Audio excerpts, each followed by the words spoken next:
Cuando hablamos de cuidar Tenerife, probablemente si estamos en una isla, uno de los mayores desafíos es gestionar los residuos.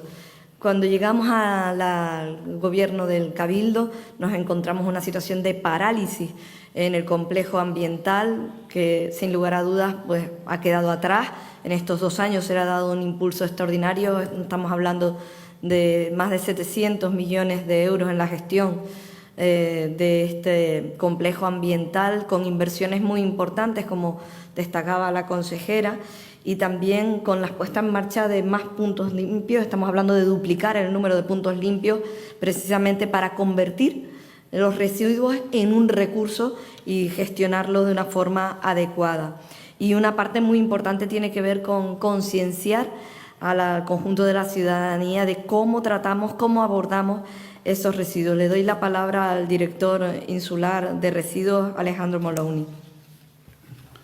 Muy buenos días a todos y a todas, presidenta, consejera, directores.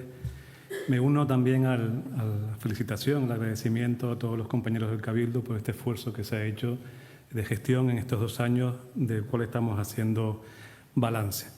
Si en este periodo de gestión buscaba una palabra para definir el trabajo que hemos hecho en la gestión de los residuos, hablaríamos de transformación para buscar una isla más sostenible, para hacer que Tenerife vuelva a ocupar ese lugar que nunca debió perder. Pasamos de las intenciones a los hechos, con un proyecto que tiene una visión a largo plazo. Estamos gestionando no solo nuestro día a día, sino un contrato muy importante, uno de los contratos más importantes de la historia del Cabildo, en donde podemos hablar de 2 líneas principales. Uno es la modernización industrial de nuestras infraestructuras y, por otro lado, la minimización en la generación de los residuos y el impulso a la recogida selectiva. Cuando hablamos de modernización industrial, no podemos dejar pasar por alto 2 grandes infraestructuras en las que hemos puesto especial hincapié en sacar adelante, como son la planta de tratamiento de lixiviados, aquellos líquidos que se generan en nuestro proceso de gestión de los residuos, y la planta de secado de lodos, como comentaba la consejera anteriormente. Inversiones importantes que suman aproximadamente 12 millones de euros y que están funcionando ya hace unos meses la planta de lixiviados y también la planta de secado. También hablamos de modernización de una gran infraestructura, de la planta de clasificación de aquella basura que llega mezclada, en donde hemos invertido aproximadamente 19 millones de euros. 19 millones de euros que han dado el resultado de tener una de las plantas más modernas de toda España, si no la más moderna, y que aumenta la recuperación en un 50% de materiales frente a lo que se recuperaba en el año 2023. Y también la transformación de las plantas de transferencia en centros logísticos. ¿Qué quiere decir eso? Quiere decir la descentralización de la gestión de los residuos en estas plantas de transferencia, en donde se realizará trituración y también clasificación de los residuos que a ellas lleguen. También hablamos de nuevas infraestructuras, a destacar una de ellas, de tantas de las que estamos construyendo y proyectando, como puede ser la planta de residuos de construcción y demolición. Una infraestructura que tiene capacidad para tratar 50.000 toneladas al año y reciclar aproximadamente el 85% de ese árido para darle nuevos usos. Pero también hemos dado un impulso importante a la energía, a la autosuficiencia energética en el complejo ambiental. Hemos instalado nuevos motores que se alimentan con el biogás de vertedero. Hemos instalado también 4 turbinas que también se alimentan con biogás de vertedero y un sistema de captación de energía fotovoltaica. Estos motores, estas turbinas están en funcionamiento con una inversión total de aproximadamente 7 millones de euros que generan una gran cantidad de energía, 3,6 megavatios frente a los 1,2 que genera el complejo ambiental. ¿Qué quieren decir estos números tan fríos? Pues que nos sobra energía de la que producimos en el complejo ambiental, por ejemplo, para dar electricidad a unos 8.500 hogares. Para reducir la huella de carbono en 102.000 toneladas equivalente al año. Eso quiere decir sacar aproximadamente unos 20.000 vehículos de la circulación de la isla de Tenerife. Es decir, hemos convertido el complejo ambiental en un centro de generación de energía eléctrica, no solo para autoabastecerse, sino para inyectar en la red insular energía. También hablamos de logística y de movilidad. Somos uno de los grandes transportistas de la isla de Tenerife a través de nuestros camiones que vemos constantemente por las autopistas. Hemos renovado la flota de vehículos. De los 20 camiones que están circulando, más de la mitad son camiones nuevos. Son camiones que son más eficientes, que son más seguros. Y no solo los camiones que vemos por las autopistas, sino también hemos incorporado nuevos vehículos dentro del complejo ambiental y también nuevos furgones y vehículos para los trabajadores. Un plan de renovación de más de 4 millones de euros con 32 nuevos vehículos. Además del plan de renovación de los 130 contenedores que prestan el servicio para el transporte de los residuos en la isla. Y no podemos dejar de hablar de la ciudadanía y el reciclaje. Se ha aumentado en casi un 15% la cantidad de residuos que gestionamos en los puntos limpios.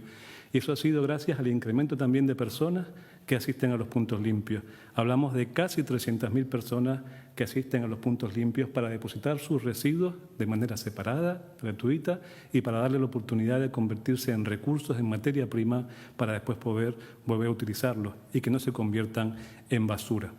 Estos puntos limpios que han ampliado su horario de apertura y a los cuales se van a incorporar, como bien decía la presidenta, nuevos puntos limpios. Actualmente en construcción o ya adjudicados el de las Chafiras en San Miguel, el de los Rodeos, el Larico y el Tegueste, algunos de ellos ya en fase avanzada de construcción. Y no olvidemos los 10 minipuntos limpios itinerantes que están por la isla de Tenerife para facilitar al ciudadano la cercanía para que pueda reciclar. Y grandes retos como es el de la materia orgánica o el de textil.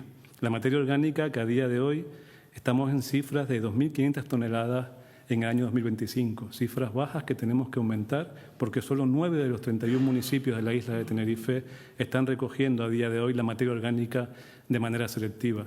Anunciamos que también en el 2026 el Cabildo asumirá el coste de la gestión de la materia orgánica que nos llegue recogida selectivamente por parte de los ayuntamientos. También hacemos proyectos, estamos desarrollando proyectos de compostaje comunitario en 12 municipios, concretamente en 36 zonas. Y no olvidemos el impulso que estamos dando al textil, el proyecto Reviste que desarrollamos en San Miguel, una de las 6 ciudades de toda España en donde se está implementando este proyecto de recogida selectiva y que servirá para tomar datos e implementar en el resto del territorio nacional. Tenemos más de 30 contenedores inteligentes distribuidos y tenemos un proyecto de educación ambiental que se está desarrollando en el municipio de San Miguel. Estamos siendo ejemplo de desarrollo del sistema de recogida selectiva de materiales textiles para todo el territorio nacional. Y no olvidemos, por supuesto, el proyecto de moda sostenible, ese sello de calidad de Tenerife Moda Sostenible, la subvención que hemos sacado por valor de 50.000 euros, las empresas que se han apuntado a la moda sostenible, a este impulso que no es una moda, sino que ha llegado para quedarse. Como conclusión y resumen de todos estos datos que he dado, es importante decir que todo esto se sustenta en la minimización en la generación de residuos. Y para eso desarrollamos proyectos de educación ambiental importantes. A través del proyecto Aulas Más Sostenibles han acudido al complejo ambiental o hemos ido a visitar a más de 9.000 alumnos en este periodo. También 8.000 personas que hemos atendido, que hemos trasladado el mensaje del desarrollo sostenible, de la gestión de los residuos y para que Tenerife sea una isla más sostenible. Y no olvidemos tampoco nuestra aula móvil que hemos puesto en funcionamiento y que ya ha llegado a más de 500 personas para trasladar el mensaje. En definitiva, estamos hablando de un proyecto de realidades que están dando sus frutos, sus resultados, para que Tenerife sea una isla más sostenible. Muchas gracias.